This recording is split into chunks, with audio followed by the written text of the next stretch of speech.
Bonne année, meilleurs vœux. Ça va? En vacances vendredi, lundi, la grille. Ah non. Pas de Noël, rien. Non.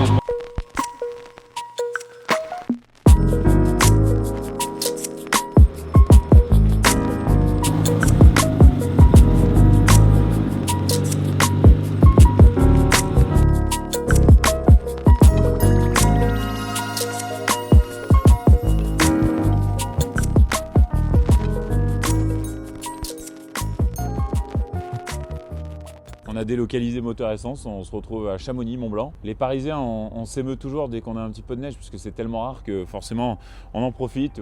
On prend le petit café dehors, le temps est sec, il fait beau, et on a de la neige. J'ai une belle DB Superleggera qui d'ailleurs est vendue. Elle avait seulement 6500 km et le rouge Hyper Red là, il sort avec la petite lumière.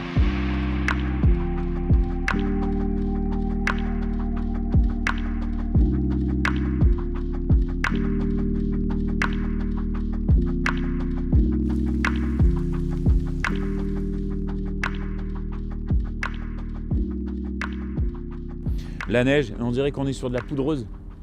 Est-ce qu'on entend ce bruit? Attends. Ça, c'est le bruit. Ceux qui aiment la neige. Attendez. Voilà. J'adore ce bruit. C'est excitant comme bruit. Bref, on espère que vous aussi, vous avez profité des fins d'année, des fêtes, de Noël, du jour de l'an, comme il se doit avec vos proches.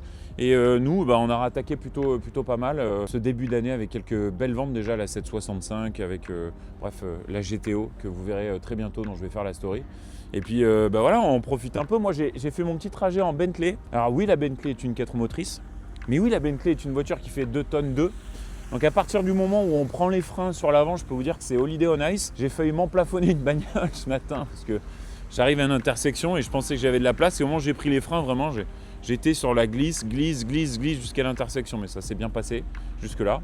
Et puis voilà, hein, là les équipes ils se font un peu chier, hein, pour être honnête, parce que pour sortir les voitures, on n'a pas vraiment salé. On est un peu comme les routes de France, on n'a pas super bien anticipé. Et effectivement, là pour déplacer les voitures et les garer, c'est pas forcément l'idéal. Donc on va aller acheter du sel, déneiger un peu, parce que chez nous, ici, ça monte. Et même si Théo est un excellent pilote, il gère l'art du drift à merveille, faudrait quand même éviter d'en abîmer une. Donc voilà, allez, on se retrouve et on va chausser les skis.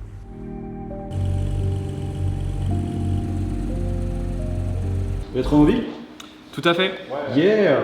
Où est-ce qu'on se trouve exactement par rapport au rétromobile classique? C'est vraiment un autre hangar, c'est un autre hall. Tu passes par le hall principal, ensuite tu arrives dans un nouveau hall et les gens arrivent en face de nous. Nous, on a le stand qui est vraiment en face de l'entrée.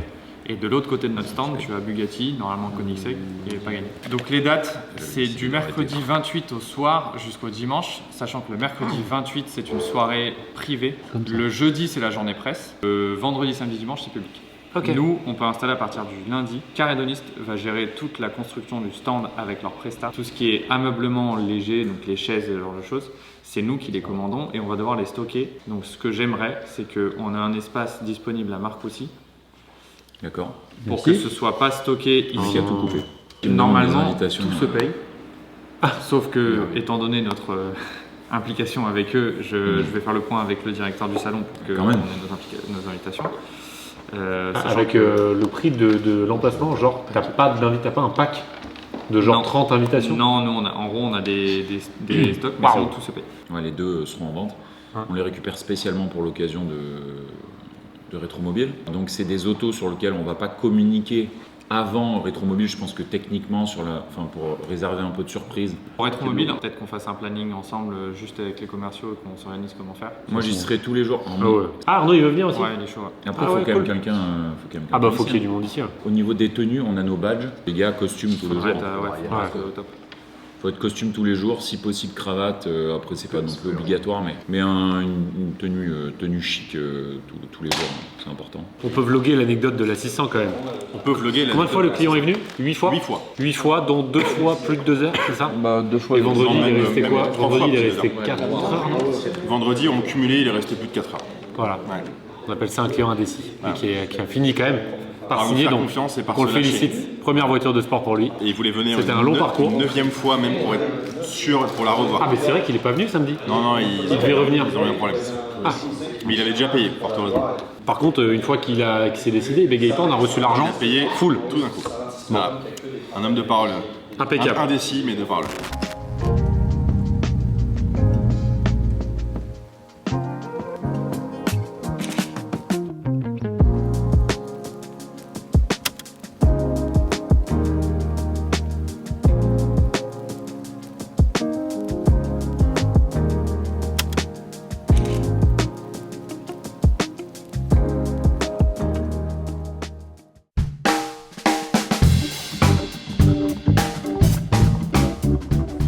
C'est un peu long ce que je fais, mais c'est absolument nécessaire si on veut faire une pose de qualité. La préparation est tout aussi importante que la pose, donc c'est pour ça que je prends le temps d'aller bien chercher les interstices et autres pour éviter qu'il y ait des défauts. Donc j'ai déjà retiré les pare-pierres de la voiture, j'ai retiré les plaques, certains badges aussi, avec des petits pochoirs pour pouvoir les remettre exactement là où ils étaient. Tu me disais que c'était l'aile qui allait être... Oui, parce que en fait, l'aile, elle a beaucoup de changements de direction, elle a beaucoup de galbes. Moi, mon gabarit, il part d'ici, il recouvre ça, il joint ici, et il vient. Et vu que sur la GT12, en fait, contrairement à la Vantage standard, l'aile et le pare-choc ne font qu'un, donc j'ai également le pare-choc à gérer, enfin la moitié du pare-choc à gérer pour pouvoir la poser complètement. C'est un peu technique, mais ça se fait très bien. J'ai eu l'occasion d'en faire d'autres par avant, jamais eu vraiment de gros problèmes dessus, juste une période d'apprentissage. C'est une voiture qui se fait bien, qui prend beaucoup de temps parce qu'il y a beaucoup de pièces, beaucoup de détails. J'ai le diffuseur dans son intégralité. Et d'autres éléments, j'ai l'aileron complet également, plein d'éléments. Une belle prestation parce que la voiture de base est déjà très belle, avec son carbone rouge, avec la couleur noire et tout. Ce qui est bien ici aussi, c'est qu'il y a beaucoup de variété au niveau des configurations. Là, je viens de finir une DB11 grise, une DB11 AMR. Juste avant, GT3 Touring orange avec les jantes blanches, donc vraiment l'opposé quasiment de celle-là. Ah, ça soulage. Tu en veux? J'en veux bien là. Ouais. Tu veux quoi comme format? Donc, on se retrouve pour une livraison. Donc, tout ce que les gens ne voient pas forcément en amont d'une livraison, c'est la préparation. Alors, fort heureusement, on est épaulé par Corentin qui nous prépare des dossiers déjà tout faits. Mais me concernant, j'aime bien toujours avoir une petite relecture du dossier. Déjà, ça me replonge un petit peu dans l'historique de la voiture et ça me permet d'être sûr qu'on transmet tous les éléments au client et notamment les éléments d'historique. Donc ça, c'est des papiers tels que les factures, les cessions, donc c'est des choses un peu confidentielles qu'on ne va pas trop montrer. Mais par contre, vous voyez ici, on a un beau épais dossier avec la liste des options de la voiture. Il s'agit d'une DB11, donc on a la liste des options issues du châssis Aston Martin. On a bien sûr le contrôle technique qu'on a refait dans le cadre de la vente et on a tout le reste de l'historique, les factures d'entretien, etc. qu'on remet et que les clients gardent bien précieusement, en plus du carnet de l'entretien qui lui est dans la voiture et qu'on remet au moment de la livraison. Donc ça, c'est tous les papiers que le client va signer avant de descendre et que le show démarre après le choix de la musique. C'est parti. En fait, on demande aux clients la musique de leur choix au moment où ils achètent la voiture. Sauf que dans le cas présent, il s'est passé 2 mois. Du coup, j'ai un petit peu oublié. Il a dû falloir fouiller les mails. Mais on est bon. C'est Whitney Houston, la chanteuse préférée de Jordan. Allez, tout de suite, s'il est l'heure d'une livraison d'une Aston Martin DB11. Il avait auparavant, et il a toujours d'ailleurs, une Maserati Gran Turismo, donc qui est un petit peu l'équivalente et la concurrente chez les italiennes. Il va passer du côté anglais, il va troquer un V8 pour un V12 puisqu'il s'agit d'une DB11 V12 AMR, version un petit peu plus puissante, un petit peu plus légère avec un tarage de suspension et un échappement différent. Première acquisition pour lui chez nous, on le remercie pour sa confiance. C'est parti tout de suite pour le show.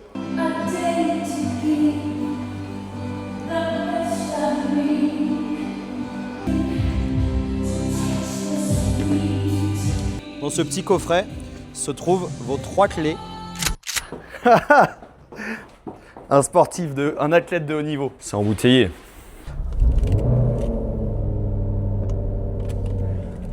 On se retrouve maintenant pour une livraison et c'est une livraison un petit peu particulière. Tout d'abord, c'est une voiture particulière et c'est un client assez exceptionnel parce que l'histoire rigolote qui se cache derrière cette livraison, c'est que le client qui va prendre livraison de cette voiture, alors elle va partir par transport avec David, il a déjà acheté non pas une fois, non pas deux fois, mais 3 fois cette voiture. Et c'est assez rare pour le souligner, mais il y revient finalement à chaque fois, tant il y trouve le compromis prix, plaisir, prestation et surtout exclusivité. La Project 8, elle a été produite à seulement 300 exemplaires.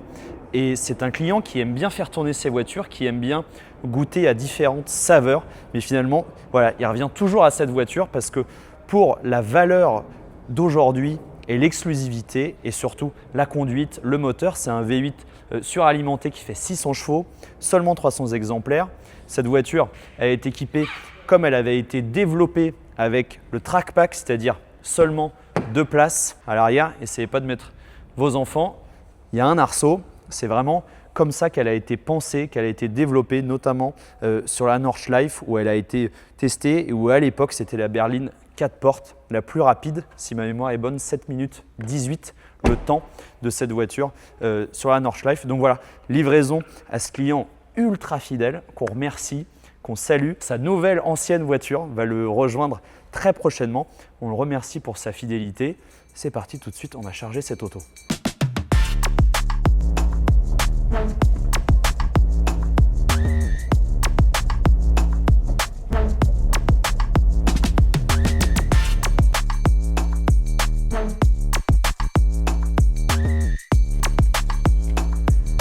C'est là où tu vois les professionnels. C'est ça qui fait la différence. Voilà, voiture chargée qui va pouvoir rejoindre son nouveau propriétaire, qui va pouvoir la retrouver finalement.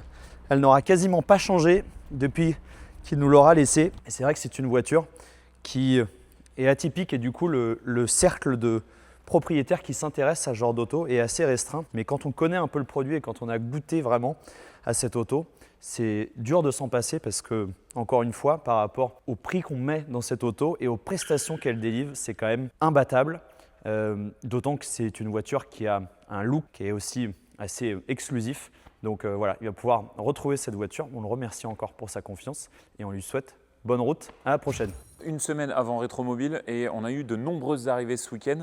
Alors il y a des trucs un petit peu différents de ce qu'on a l'habitude de recevoir, notamment cette Testarossa, mais qui a l'avantage pour elle d'avoir très peu de kilomètres, une trentaine de milliers de kilomètres avec un suivi assez complet. Donc voilà, on l'a ramené parce qu'on a un client qui cherche spécialement ça, mais suivez-moi, on va revenir à nos bases et à nos fondements, surtout avec cette voiture. Alors le client, c'est un crève-cœur honnêtement. Il doit en séparer pour des raisons qui lui sont propres. Regardez derrière moi, il y a une 964 Turbo 3 litres 6. Ça aussi, c'est une rareté. Une voiture qu'on a assez peu l'habitude d'avoir, mais qui est vraiment une version spécifique. Là, on arrive vraiment sur ce que sait faire moteur essence. Et c'est pour ça aussi que le client nous a confié cette auto. C'est parce qu'on connaît la gamme par cœur. C'est une voiture qu'on a achetée il y a un petit peu plus de 4 ans. Et d'ailleurs, le marché s'est très bien tenu sur ces autos-là. Elles étaient un peu boudées au départ, mais l'image de McLaren se construit et au fur et à mesure, ça se stabilise. 570 Spider, donc, avec une très belle configuration. Alors attention, les éléments que vous voyez ici en carbone et en extérieur, c'est que du covering. Je ferai une story complète plus tard. Mais c'est vraiment un super produit, un super compromis pour qui veut toucher l'ADN de McLaren sans aller dans des budgets trop élevés. Il y a vraiment ce que la marque sait faire, la monocoque carbone, le moteur en biturbo qui prend quand même des tours.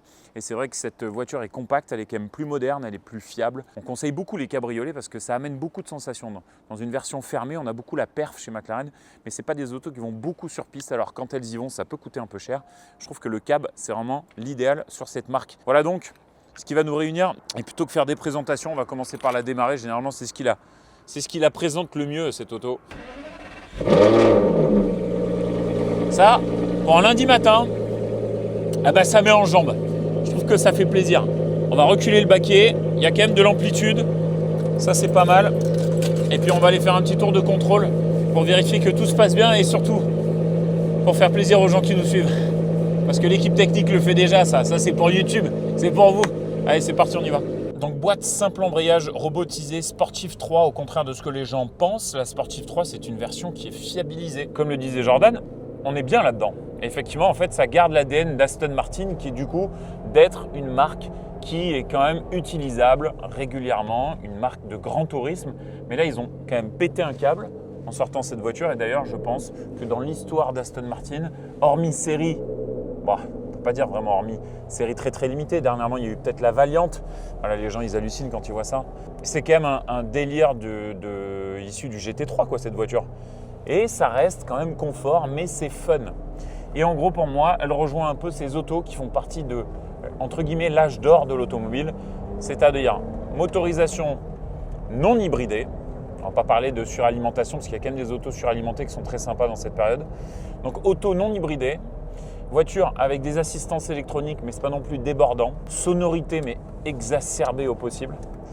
Et en fait un comportement dynamique qui permet quand même de trouver un petit peu les limites sur route ouverte sans rouler comme un débile mental et qui amène des sensations à faible allure.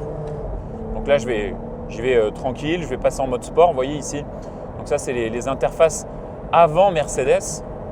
Tac, voilà, là déjà, ça ouvre les valves, je suis à 3000 tours minute. C'est-à-dire que là, la voiture est froide, on y va tranquille, on respecte l'auto. Il y a 100 exemplaires, plus jamais ils referont des V12 Atmo comme ça, avec une boîte en plus qui certes est un peu lente, mais génère des à-coups qui génèrent des sensations. Et sur route ouverte, vu la politique actuelle automobile et les limitations de vitesse, honnêtement, à quoi ça sert de prendre 350 km/h? En fait, ce n'est pas la vitesse de pointe aujourd'hui qui va compter, c'est les émotions qu'on peut avoir à faible allure et d'avoir un comportement qui fait que ah là, ça glisse un peu, c'est fun, ça bouge. Et la GT12, c'est tout ça. Là, j'ai du plaisir automobile à 70 km/h. Et la boîte, elle est réactive. Et puis, c'est pareil à la montée ou à la descente. Puis on est bien installé, il y a une IFI Bang & Olufsen, cet intérieur il est exceptionnel, ça ressemble un peu à du cachemire et du tweed en même temps, c'est très anglais. Et cette configuration, c'est une reprise de la voiture de présentation de Genève, qu'on a d'ailleurs vendue, la One of One, sauf que celle-ci, elle a en plus le toit carbone et la IFI Bang & Olufsen.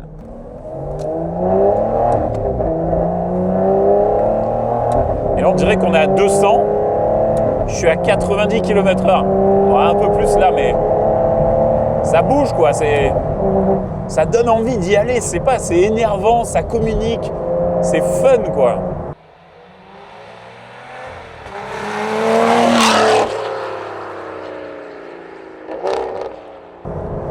Sans rouler vite, enfin trop vite. Oh. Vraiment, ça réveille notre âme d'enfant ces trucs. C'est un truc de gamin en fait. Ça fait du bruit, ça bouge, ça glisse. Ah, je redécouvre cette caisse. À chaque fois, c'est le bonheur, mais vraiment. Vous voyez, l'avant, il n'y a pas de lift. Ça n'existait pas sur les Aston, donc il faut faire gaffe. Il faut toujours prendre un peu de travers et tout. Et lorsqu'on arrive effectivement dans des phases où on n'utilise pas trop la boîte et pour éviter de la faire patiner pour rien et de faire patiner l'embrayage pour rien, juste on met 2 coups de palette de chaque côté et on revient au point mort. Et regardez d'ailleurs ces détails. C'est le rappel un peu de la peinture extérieure. Donc vous voyez là, c'est les bouts de cuir qui ont été apposés. C'est là où on voit quand même la touche Aston Martin. Au niveau de la finition, au niveau de l'époque, je pense que ça vieillira beaucoup mieux que certaines autres marques, notamment italiennes, sur le long terme. Parce qu'en fait, tous les matériaux utilisés, alors ça se ressent aussi sur le poids, ces autos qui sont quand même un peu plus lourdes que de mesure.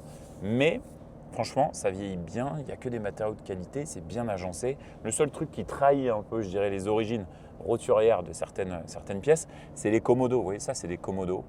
Volvo ou Ford, je sais plus, je crois que c'est Volvo. Non, c'est peut-être Ford. Honnêtement, je ne sais plus. Mais alors, ça se voit en fait que c'est un peu cheap. Pendant que je manœuvre, je suis capable de faire 2 trucs en même temps. Pour vous parler effectivement de Rétromobile, dites-nous en commentaire ce que vous pensez qu'il va y avoir sur Rétromobile. On vous réserve quelques surprises. Il va y avoir des autos qui ne sont pas vues jusqu'à présent chez nous. En tout cas, en termes de configuration, ce sont évidemment des autos mythiques. Regardez, du coup, il y a aussi pas mal de gens qui s'interrogent sur la maniabilité des Aston. Là, je viens de faire un petit demi-tour avec une boîte simple embrayage robotisée. Il y a la caméra de recul, il y a les bips, la boîte ne fait pas d'à-coups particulier. Vraiment, honnêtement, par contre, tu ne vas pas pouvoir sortir, Jordan, je ne t'ai pas respecté là. Et on se retrouve tout de suite sur une des étapes les plus importantes de 2026. Et ça commence dès maintenant, puisque Aix-en-Provence sera ouvert courant février.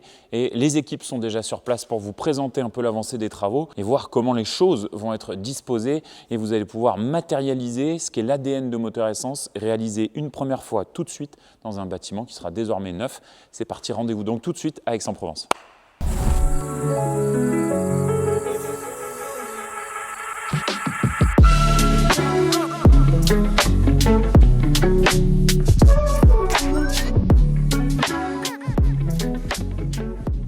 Bonjour à tous et bienvenue du coup à Aix-en-Provence chez Moteur Essence Provence. Après l'épisode neigeux à Champlan, et là on a un petit peu de soleil même si le temps n'est pas idéal. En tout cas on va vous faire visiter en avant-première, en exclusivité le nouveau showroom, le futur écrin de Moteur Essence. Puis on voulait aussi avec Laurent vous souhaiter belle et heureuse année.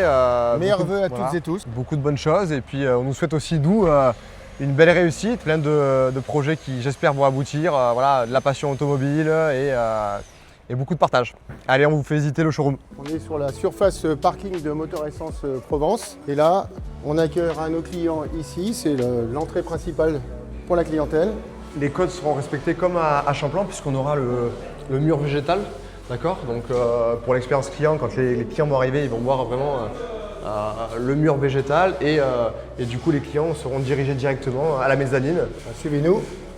Donc là on enchaîne avec la mezzanine. Donc comme vous allez pouvoir le voir, on est vraiment encore sur la fin, donc beaucoup de travaux, beaucoup de chantiers encore à terminer. Beaucoup de finition. Beaucoup de finition, pardon, c'est le terme exact. Et là, on se trouve du coup, c'est la future bibliothèque qui reprend justement, on va vous montrer aussi des visuels, les codes et l'ADN de Moteur Essence à Champlan, avec du coup le bois en noyer. Et vous allez voir aussi, ils ont mis un éclairage à LED qui va mettre en valeur justement cette bibliothèque. Oui. Et on aura la chance d'avoir un bar, chose que Champlan n'a pas. Voilà. Donc je pense que nos clients apprécieront. Donc voilà, tout cet espace-là, Jordan va vous montrer les visuels. On aura vraiment la belle bibliothèque. Le but c'était d'avoir un petit peu un lieu très chaleureux, très cosy, ambiance club. Ici, on aura aussi, ça c'est important, la cheminée. Donc voilà, vraiment cet espace-là, c'est pour faire vivre en tout cas l'expérience client au mieux. Et bien sûr, le plus important quand même, c'est la vue sur nos voitures, comme ce qui se fait très bien à Paris et que les clients apprécient beaucoup. Il faudra qu'on lui donne un nom d'ailleurs à ce bar. Il faudra qu'on y réfléchira. On va y réfléchir. C'est ça. On continue la visite avec les bureaux bien sûr, parce qu'il nous faut un espace pour travailler. Ici, le premier bureau à droite, ce sera un bureau plutôt administratif pour tous les papiers avant la livraison future du client. Et en enfilade ici, 2 autres bureaux commerciaux. Et puis au fond, un bureau commercial et de direction et de salle de réunion également. Je crois que tu as déjà choisi ton bureau d'ailleurs, non ? Exactement. Voilà. Exactement. Le parcours client, c'est comme à Paris. Le client est accueilli dans la zone lounge. Et puis s'il souhaite voir un véhicule qui l'intéresse, eh bien, il prend la coursive ici. Et tout au fond, vous avez un escalier qui permet de redescendre directement dans le showroom. Viens voir Jordan, je te montre un petit peu la vue des bureaux. Et alors, point important ici, du coup on a voulu garder justement un très beau visuel. Donc là ça sera des garde-corps vitrés. Donc ça va être très très beau. Ici vous allez pouvoir le voir, on a le nouvel air de livraison. Donc un air de livraison un petit peu différent. Moteur Essence s'est réinventé. On a été beaucoup copié et du coup c'est vrai que le mur à LED, du coup après 7 ans on se réinvente. Et là, on a fait quelque chose d'encore plus quali, vraiment sur mesure. Je pense que vous en verrez un petit peu plus au salon de Rétromobile.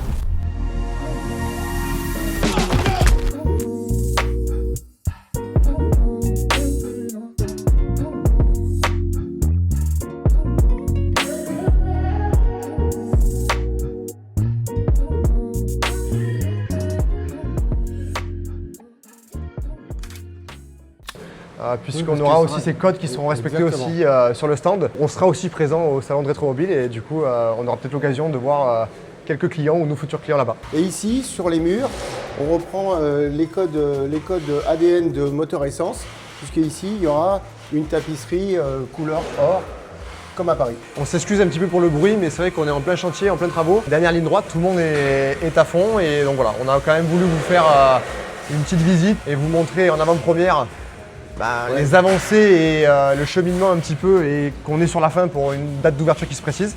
Voilà, on voulait vous montrer quelques images.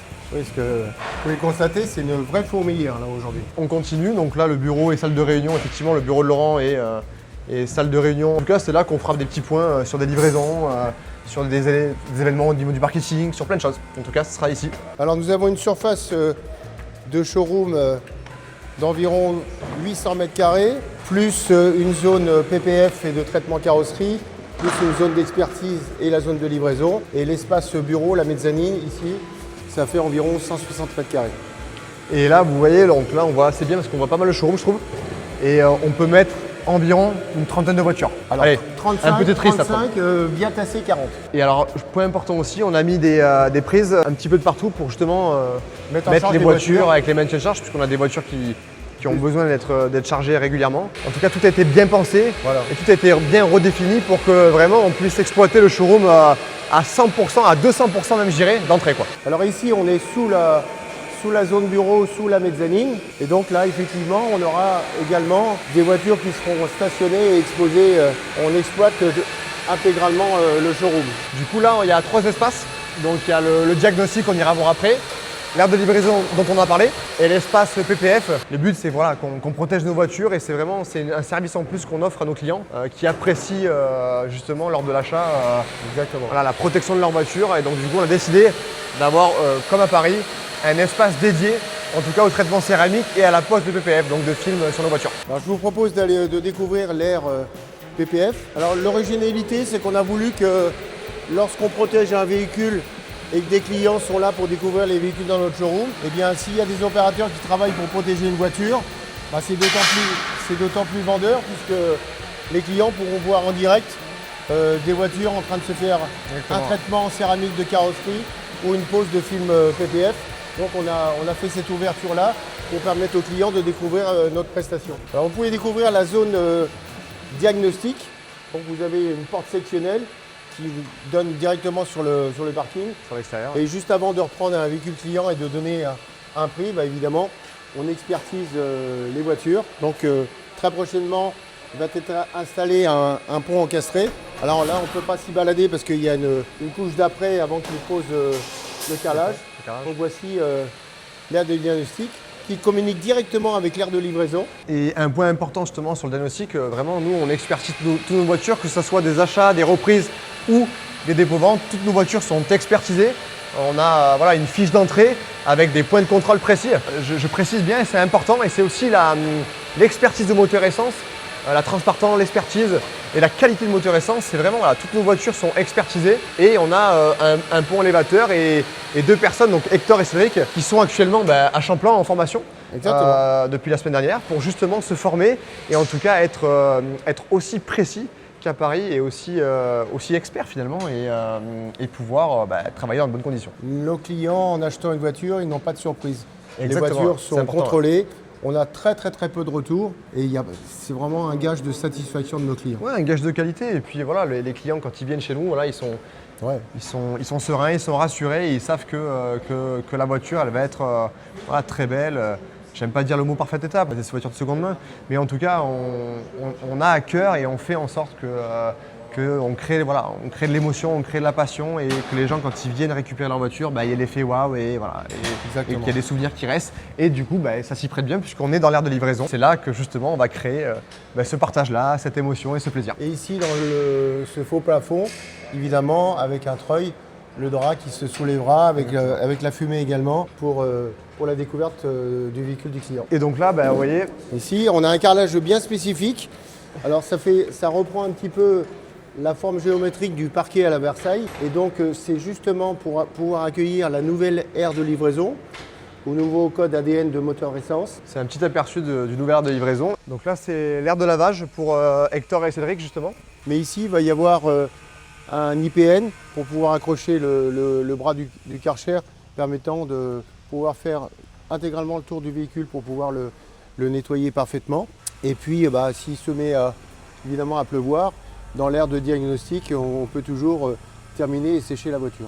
Et donc là vous voyez aussi la couleur, le vert, on aime beaucoup cette couleur, on aime beaucoup les voitures de cette couleur-là. Ça fait un petit clin d'œil à nos showrooms, à nos écrins. On a de la chance, on a un client fidèle moteur essence, une voiture qu'on a vendue il y a une quinzaine de jours qui est venu nous rendre visite, voir le showroom et aussi nous amener sa magnifique Huracan Spider Evo. Et on a fait quelques photos devant notre futur showroom. On va animer bien entendu à l'instar de Paris Moteur Essence notre propre compte Instagram, donc Moteur Essence Provence. Ça s'inscrit sur le bandeau. Arnaud et moi-même tenions à vous remercier pour votre attention. On espère que cette vidéo de découverte de la fin des travaux de Moteur Essence Provence vous aura plu et on se voit très prochainement sur nos réseaux. N'hésitez pas à nous contacter si vous avez donc un projet, si vous avez une voiture à nous confier. Vraiment, on traitera votre demande et on fera en sorte de vous trouver aussi sur une recherche personnalisée votre voiture idéale. Donc vraiment, n'hésitez pas à nous contacter. On vous mettra du coup nos adresses et nos contacts. À bientôt. À bientôt.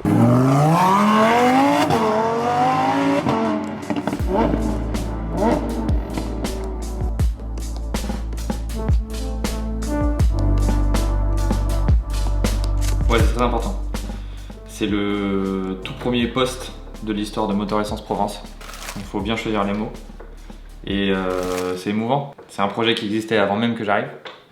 Ça fait plus de 2 ans et ça y est, on commence à sentir la concrétisation. Donc même ici à distance, voilà, on entend les cigales et on est content pour l'équipe du Sud qui va enfin avoir son beau local pour vendre nos autos dans les meilleurs standards Motor Essence à l'autre bout du pays.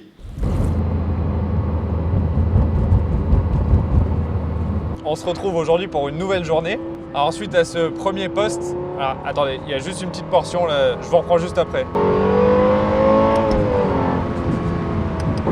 Aujourd'hui, on amène cette magnifique, sublime Lexus LFA, une des 35 qui existent en Europe. On l'amène donc, c'est une voiture personnellement qui me touche beaucoup parce que j'ai pu travailler chez Lexus France et dans le groupe Toyota. Et c'est une marque qui a une personnalité vraiment à part, avec un esprit qui est très distinct.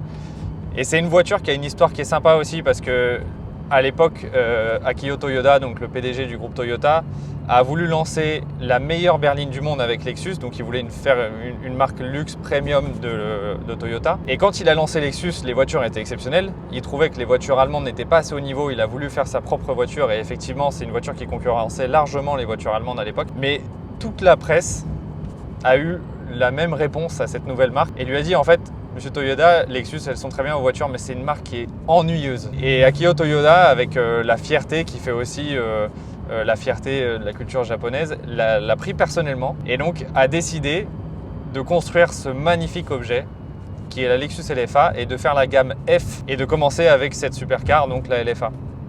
Et donc c'est vraiment intéressant parce que c'est une voiture qui a été construite de A à Z pour procurer que du kiff. Et quand on est au volant, bah, c'est tout ce qu'on ressent. Et pourtant, c'est une voiture qui n'est pas forcément une vraie supercar ultra sportive parce que bon, elle a un moteur qui est central avant. Généralement, c'est plutôt des moteurs qui sont à l'arrière.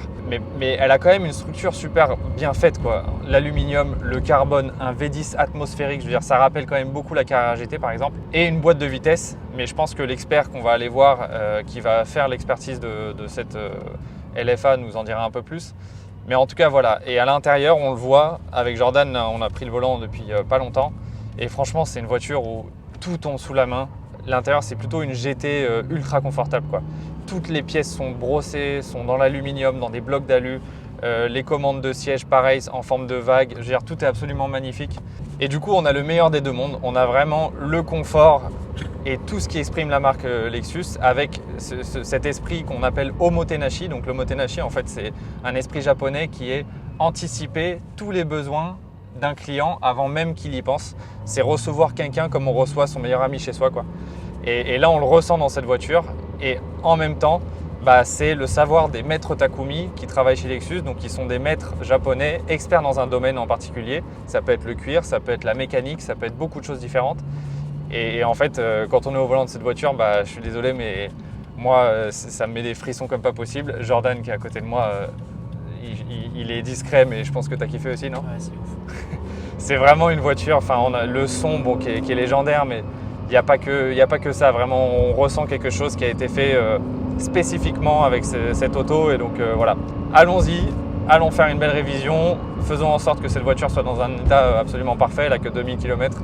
Et il y a un tunnel en approche.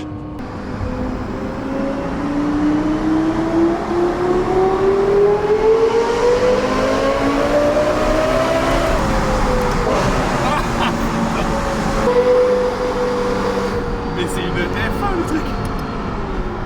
Donc on est avec le monsieur, l'expert qui est venu depuis Gazoo Racing en Allemagne pour nous expliquer un peu et surtout pour faire la révision de cette auto, mais j'en profitais pour lui poser pas mal de questions parce que c'est super intéressant. Il ne peut pas parler avec une politique interne très stricte, donc il m'a expliqué tout ce que je pouvais dire et je vais vous expliquer un peu. Mais en tout cas, on était en train de voir là le dessous d'une LFA, c'est pas tous les jours qu'on peut en voir une. Et il était en train de m'expliquer comment fonctionne l'architecture. En fait, c'est une voiture qui n'est pas une ultra supercar parce qu'elle a une architecture avec un V10 qui est central avant, donc qui est vraiment positionné juste derrière l'axe des roues à l'avant. On le voit ici, il dépasse. Et ce qui est super intéressant, c'est qu'en fait, venez, je vais vous montrer. Ici, on a une première petite boîte de vitesse qui va servir juste d'enclencher les premières vitesses. Et ensuite, on a ici tout un tube en carbone et en aluminium Et en fait, la boîte de vitesse réelle se situe ici, au-dessus de l'échappement. Et l'échappement va venir ensuite au-dessus et ressortir avec les fameuses 3 sorties qui sont là en forme de triangle. Et ce qui est super intéressant, c'est que ce monsieur, il a travaillé dans l'équipe Toyota à l'époque de la Formule 1, donc c'est quelqu'un qui est assez passionné. Et il m'expliquait qu'en fait, à l'époque, quand la voiture a été designée, donc il y a plus de 15 ans, ils avaient une boîte de vitesse séquentielle qui était beaucoup plus performante que celle-ci. Mais Toyota Motor Corporation à l'époque a voulu revenir à une boîte robotisée pour avoir cette sensation de coup de pied dans les fesses à chaque fois qu'on met un rapport. Et c'est vrai que on l'a amené hier avec Jordan et c'est quelque chose qu'on s'est dit tous les deux. Ça fait partie de la légende que c'est. C'est une boîte de vitesse qui n'est pas aussi performante qu'une double embrayage, voilà, mais c'est quelque chose qui fait vraiment donner des frissons et c'est aussi ce qui participe au bruit légendaire de la LFA. Si on n'avait pas eu cette boîte de vitesse qui avait été choisie, moins performante mais plus légendaire par Toyota, on n'aurait pas eu ce modèle si iconique, quoi. Donc voilà, il y a beaucoup de spécificités techniques. J'ai pas beaucoup de temps, on ne peut pas parler un peu de tout, mais on refera un petit tour. En tout cas, il m'a dit que c'était un très bel exemplaire, qu'en Europe, il y a à peu près 35-36 exemplaires de LFA, donc on est très heureux d'en avoir une. Et en France, c'est encore plus rare, donc c'est un monsieur qui adore cette voiture.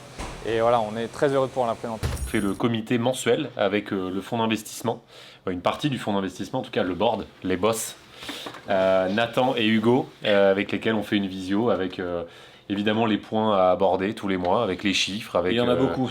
Plein de trucs, ouais. Et puis les points surtout futurs. On Aix, fait un Bordeaux, Genève, Péplan, finalement. Ouais, on fait un point sur les mois passés, mais enfin le mois passé, et puis on fait un point surtout sur le futur et l'avancée de tout ce qu'on a entamé. Donc voilà, c'est toujours super intéressant. Tous les mois, on fait ça dans la joie et la bonne humeur.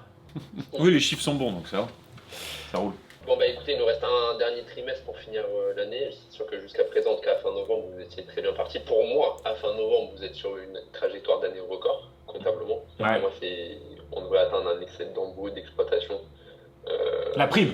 Je pense. Un événement comme Rétromobile, pour moi, les espoirs sont Évidemment. plus long terme que court terme. Court terme, je suis totalement d'accord. Qu'on vende une ou deux voitures sur le stand, c'est fabuleux. C'est même la cerise sur le gâteau. Après, c'est un peu le chat qui se mord la queue, parce que si on le fait chaque année, il faut quand même courir après chaque année. Ouais, mais c'est de la vente, tu vois. C'est de la légitimité, de la crédibilité, et c'est long terme. Vraiment, c'est des gens, c'est des clients européens, voire même vraiment internationaux, qui nous voient, qui nous découvrent, avec lesquels on va parler en direct et tout ça. Tu vois, je trouve que c'est excitant, ça va c'est être cool. super intéressant. Tout le monde veut être sur le stand, tout le monde veut en découdre, donc c'est cool. Puis on a récupéré des autos pas mal. Je tiens à 100% toujours être sur une trajectoire de croissance. Ce que je disais, c'est qu'à fin novembre, vous y étiez. Franchement, ça fonctionne très bien. Voyons voir ce qui se passe sur le dernier trimestre. Donc, à vous de jouer, mais on vous fait entièrement confiance On va se battre là-dessus. Ouais, et puis on a récupéré encore une fois quelques autos à potentiel et on espère qu'effectivement on va trouver des deals. Pour Aix, on va essayer d'aller assez vite. Vous avez vu les dernières photos, on est derrière la ligne droite. Donc c'est rassurant, ça a beaucoup avancé. Ouais, c'est magnifique. Par contre, ce qu'il faut jauger, c'est que la dernière ligne droite, à mon sens, et pour vous, c'est la plus importante. Parce qu'il faut rendre la copie nickel, ultra propre. Première semaine pas de un problème. février, on descend toutes les caisses. Non, c'est pas un problème. Ok, mais donc nous il faut qu'on cale ça pour descendre dans la première quinzaine de février. On a fait une liste de voitures avec Arnaud et Laurent effectivement sur les voitures qu'ils aimeraient et qu'on va leur descendre. Donc du coup il faut quand même que le local il fasse pas vide non plus quand il démarre et donc on avait convenu de leur descendre aussi une dizaine de dépôts-ventes. Au global on va gagner de l'espace quand même ici et ils vont avoir de quoi travailler et on fera une facturation interne. Non, mais ça très mal. Ensuite. En fait, c'est pour leur donner un petit coup de pouce parce qu'à la base, voilà, il faut quand même que le local soit un peu rempli, que ça ait de la gueule directe, quoi. C'est n'importe quoi. Quand t'enlèves tout là-dessus, c'est même pas sous la pluie. Hein. Tu sais que même sur le sec, hein, ça c'est un dragster cette voiture. Il n'y a aucune adhérence. Si tu veux faire le compte, t'as aucune adhérence. C'est complètement fou. On va y aller tranquille. Il pleut pas, mais c'est quand même un peu humide. On va se détendre. Et donc là, on se dirige vers notre local annexe. Parce que alors certains le savent, mais on n'en parle pas tant que ça. En fait, on a tellement de voitures et on a tellement de demandes. Plusieurs années, on a des locaux annexes. Alors là, dernièrement, on a réussi à regrouper ces différents locaux annexes en un seul local, qui est très grand, 1600 m² sur 2 niveaux. Et d'ailleurs, l'étage est en travaux en ce moment. Jordan va vous faire quelques petites images. Alors on ne dit pas où c'est, tout simplement parce qu'on n'est pas censé véritablement recevoir de clients là-bas. Et puis tout simplement pour des questions de sécurité et de confidentialité. Mais en ce moment on a quand même plus de 125 voitures à gérer, à vendre. Et donc évidemment notre local principal ne suffit pas, étant donné qu'il ne fait que 1400 mètres carrés. On ne peut pas mettre 125 voitures là-dedans. Et on a en plus une demande grandissante, donc même ce deuxième local risque de ne pas suffire. C'est pour ça qu'on est en train de faire des travaux à l'étage. D'ailleurs l'ambiance sera très sympa. C'est dommage qu'on ne reçoive pas vraiment de clients là-bas. Parce que vraiment à l'étage, vous allez voir, il y a une vraie luminosité, c'est vraiment cool, c'est un grand plateau. On est en train de refaire le sol, donc ça va avoir une bonne gueule. Et c'est d'ailleurs l'une des raisons pour lesquelles on ne fonctionne que sur rendez-vous. On reçoit nos clients à notre local principal en Ile-de-France, donc à Champlain, là où vous voyez toutes nos images. Mais c'est uniquement sur rendez-vous, déjà pour des questions de sécurité et de confidentialité. Mais c'est aussi tout simplement parce que toutes nos voitures ne sont pas forcément sur place. Donc quand un client arrive à l'improviste, c'est pas qu'on veut pas le recevoir. Et généralement, un client qui arrive à l'improviste, on le reçoit quand même pour être agréable. Mais en revanche, parfois, il vient pour une, je sais pas moi, une Ferrari qui se trouve ne pas être à Champlain. Mais la voiture est dans notre annexe. Donc vous voyez, ça n'arrête pas, les travaux, c'est la folie. Aix-en-Provence, Champlain, on est sans arrêt en travaux. Et Champlain, bientôt, on va être bien embêté parce que pendant 3 semaines ou un mois, on va être en travaux pour changer notre fond. Le fond, vous savez, avec les petites dalles et avec les LED, qui était un peu notre marque de fabrique. On avait créé ça, inventé ça pour se différencier à l'époque, il y a de ça 5 ans. Le problème, c'est qu'on a été tellement copié. Aujourd'hui, en France, il y a, je sais pas, 7 ou 8 marchands qui ont le même fond. C'est hallucinant d'ailleurs. Que du coup, il faut qu'on se renouvelle. Et donc là, cette fois, je préviens les gens qui veulent nous copier. Le nouveau fond qu'on fait, c'est tout simplement une création d'un cabinet d'architectes. Et il va être déposé. Donc, ce sera absolument impossible de copier. Et puis, si quelqu'un souhaite le copier, de 1, ça va lui coûter très très cher de le faire, puisque ça nous coûte très cher. Et de 2, on pourra légitimement l'attaquer. Là, on est dans l'automobile, mais même si on vendait des télés ou si on vendait des vêtements, en fait, on ne copierait pas les gens, tout simplement. C'est quelque chose qui ne se fait pas. De l'étage de notre annexe, qui va être vraiment sympa, qui sera peut-être même encore mieux que le rez-de-chaussée, même si le rez-de-chaussée est très beau, avec du carrelage, avec à peu près la même identité que nous. Mais à l'étage, ça va être chouette parce que beaucoup de lumière, beaucoup de fenêtres, même des puits de lumière au plafond. Ça va vraiment être très très stylé. Et tout ça, c'est évidemment comme d'habitude beaucoup d'investissement, puisque qui dit étage dit ascenseur à voiture. Alors ça, l'ascenseur à voiture, il n'est pas encore installé, il sera installé la semaine prochaine.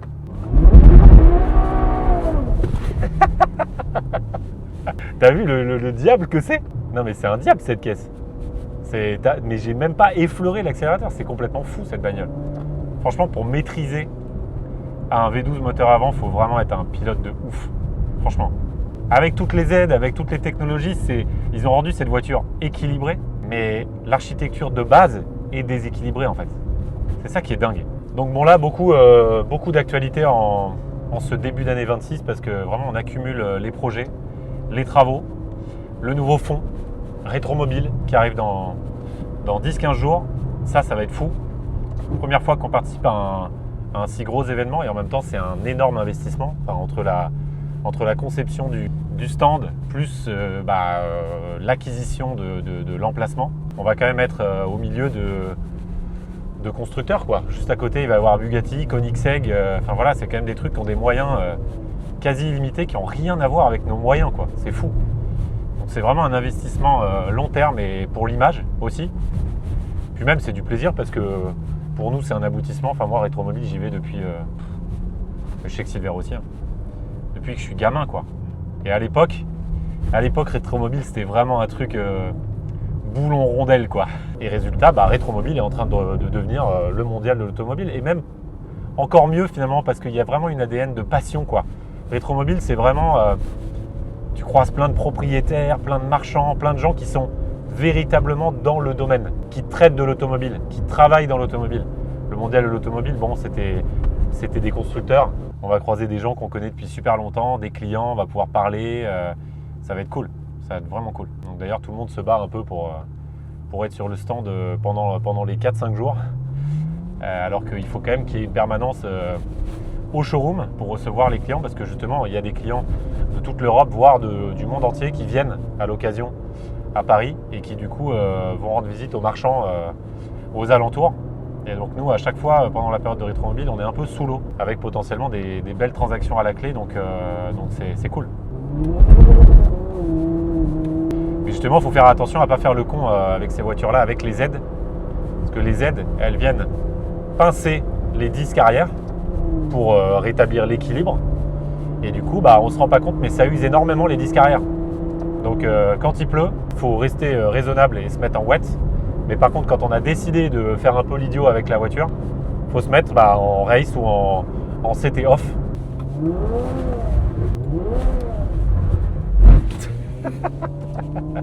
Et il y a un chef pâtissier qu'on a pris pour faire une partie de l'événement de Rétromobile qui va nous faire des macarons, des trucs estampillés, moteur essence, etc.